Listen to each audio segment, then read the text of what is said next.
But speaking of the champs, let's welcome back in Shams. Shams, SGA coming off one of the most accomplished seasons in NBA history. But how did the Thunder reward him for that? Today, some big news.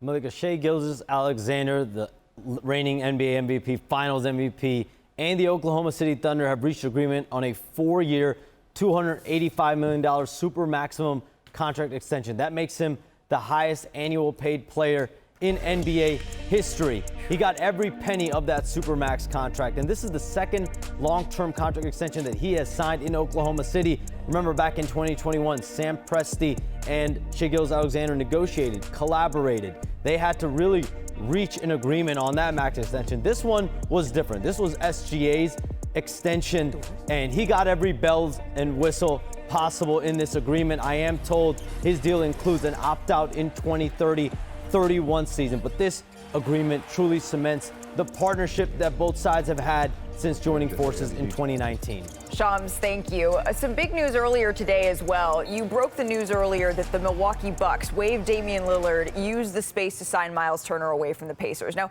Lillard is recovering from tearing his Achilles in the first round, and this is the lasting image that sits with me, at least. It's him sitting on the court in the aftermath of the injury, and I understand that this is a business, but this is just a brutal side of it to me as you look at this final image of him in a Milwaukee Bucks uniform. What does this mean for a member of the NBA top 75 list moving forward? This means business-wise and financially, he's going to be paid in full, $113 million. He's going to be able to rehab that torn Achilles in Portland, surrounded by his family. Of course, there's going to be that sudden shock of being waived, stretched, and released. But for the first time in his NBA career, he's going to be able to go and find a home and enter free agency. I am told that he welcomed the release once informed on Tuesday, and that he's going to welcome a change of scenery away from Milwaukee.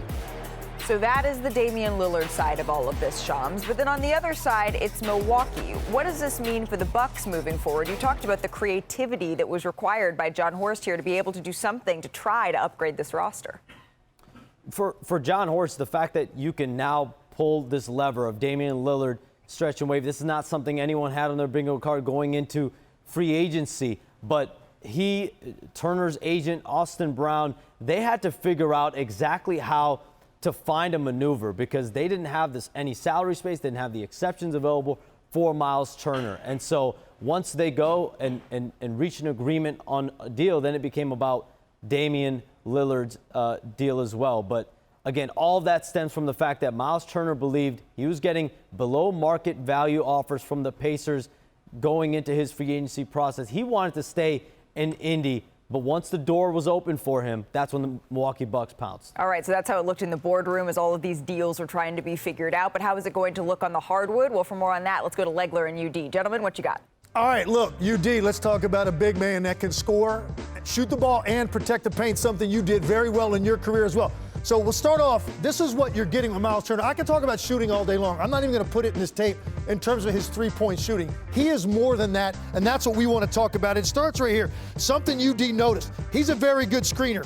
What do you like about this right here, UD? I love the fact that he sets the screen underneath. Oftentimes, as big and young bigs at home, take note of this. Oftentimes, as bigs, we like to get on the side of the defender. Right here, Myles Turner gets underneath the defender, which ensures that your guard is going to get downhill and you're going to most likely force a switch. Makes it a very difficult read for the defense. Now, as we continue this, the second part of it, you know he wants to get to that pick and pop, but look what the Knicks do right here.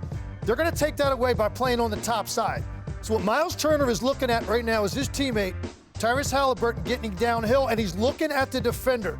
At this point, Karl Anthony Towns is completely sold out to protect the penetration. So UD, at this point, what is available to Myles Turner? If I'm Myles Turner right here, I have two options. I'm looking at the fact that my guard is most likely going to get downhill against this big, so I have an offensive rebound opportunity, and I have an opportunity with the guard that's on my back to roll to the basket and get an easy layup. That's exactly what he does. He seals, catches the ball. He's that rare combination of big that can shoot it but also finish with power. And then defensively, we always talk about his impact. The first thing he does right here, hangs out to protect against this penetration, even though he knows his man that he's guarding right here, Chet Holmgren, is starting to drift out to the three-point line. So UD, let's talk about what he is looking at right now defensively. You got the stop here. Walk us through this closeout. I mean, first things first here, he has to stop the ball. The ball is the priority. Second thing is you understand that you have a shooting big on the perimeter, so you have to close out, but close out with technique. No middle stance. You do not want to give up middle. And secondly, you don't want to go for a shot back. You have to be the second guy off the floor when he shoots this ball. Which is exactly what he Great does. job. Incredibly difficult to time up, blocking a three-point shot. Myles Turner does it right here, but he's not quite done. Chet Holmgren runs this down, and Chet Holmgren looks up at that clock, and he knows we're deep clock. Myles Turner sees that as well, which means there's only one thing left for Chet Holmgren to do. Put this thing on the ground and watch Myles Turner, UD, walk us through the rest of this play and the great defense that he plays in the paint. If you're a big, all bets are off right now. You have to guard your yard. There is no help. He is getting downhill. You have to keep your chest in front, stay between him and the basket, and make him take a tough shot. If he makes it, he makes it, but he has to take a tough shot in that situation. This is what the Bucks are getting. Hopefully, Giannis likes that. But let's take a little bit of a look behind the scenes here with Ramona, Shelburne, Marc Spears back with us once again. Ramona, I want to start with you here. While we're talking about Myles Turner, Legs is right. Ultimately, what matters the most is how the Milwaukee Bucks can continue to build around their franchise star. So how is this move reverberating? Well, you know, they did inform Giannis Antetokounmpo they were doing this, right? Okay. This was a conversation with John Horst. Giannis is on vacation with his family, obviously. Now, did they tell him they were waiving Damian Lillard in order to facilitate this? I don't know the answer to that. But he did know about Myles Turner, and I think he was excited about Myles Turner because he's played against him. He knows how good he is. He does, as they just explained, he does so many things well that they need on this team. I think Sean said something very interesting earlier in the show, and I keep hanging on what he said because I listen to every word that man says.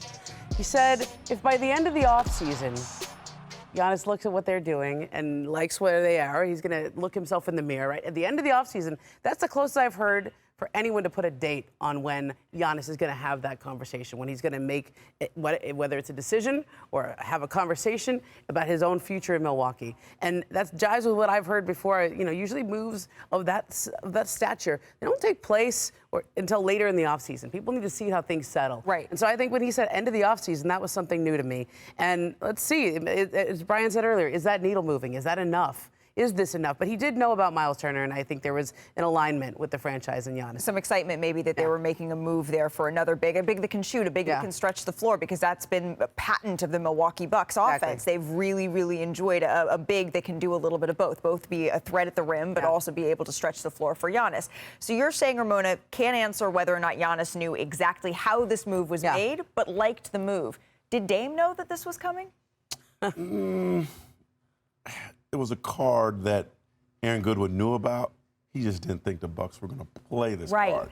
The Bucks have some amazing super nerds in their computer room, and somehow they conjured up this potion. They brought it up to the GM, and the GM's like, sounds crazy, but it sounds interesting. We could really do this? And I think what they did, they brought it up to ownership, I'm told, and ownership signed off on it. And I give the super nerds in that room credit for coming up with this concoction to figure out a way to maximize a major issue. What do you do with an injured player like that? They stretched him. They figured it out. They got Myles. And for the people that were initially going at the Bucks, like, why would you do that to Dame?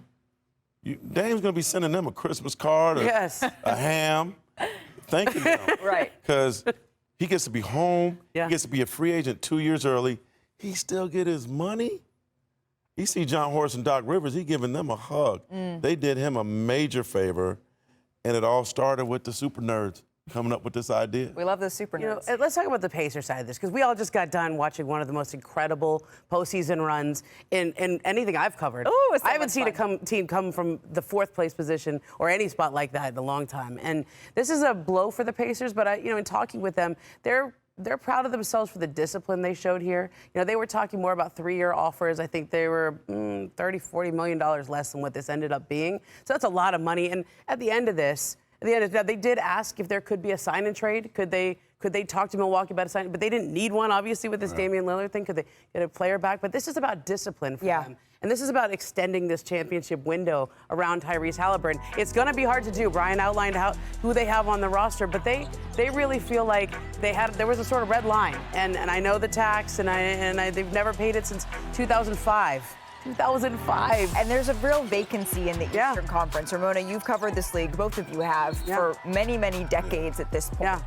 The moves, I can't ask Right. you to get inside the mind of Giannis, but the moves that Milwaukee has made thus far, Yeah. are they better, materially better today than they were healthy last season? Are they better with Are they better Myles now Turner than they were with they Brook were Lopez? healthy last season? Healthy Dame, healthy No, Brook. Are not they better? not without Dame. And that's, I think, going Yeah. to be the Well, I think we've still got to wait and calculation. see. yeah. I feel like They're gonna miss they're Dame. still working. Can't miss somebody's not playing. I know, but she said healthy. Are they No. better And than I a think healthy that that's version? one of the They can end up regretting it if he's Yeah. back sooner than expected. That's the thing I'm keeping an eye on. And you mentioned earlier that it could be even as soon as this season, which was Yeah, something that's surprising to me. I know, we've heard that with Jason Tatum and all that, and they're going to get there and You know how everybody's going to say, crazy this stop. new Dame is? You see him work out. Wanna try to boast at what I look like. Keep them going, try to wear, I pull up all brains. Jimmy with the heat, I'm on fire. It's NBA over here,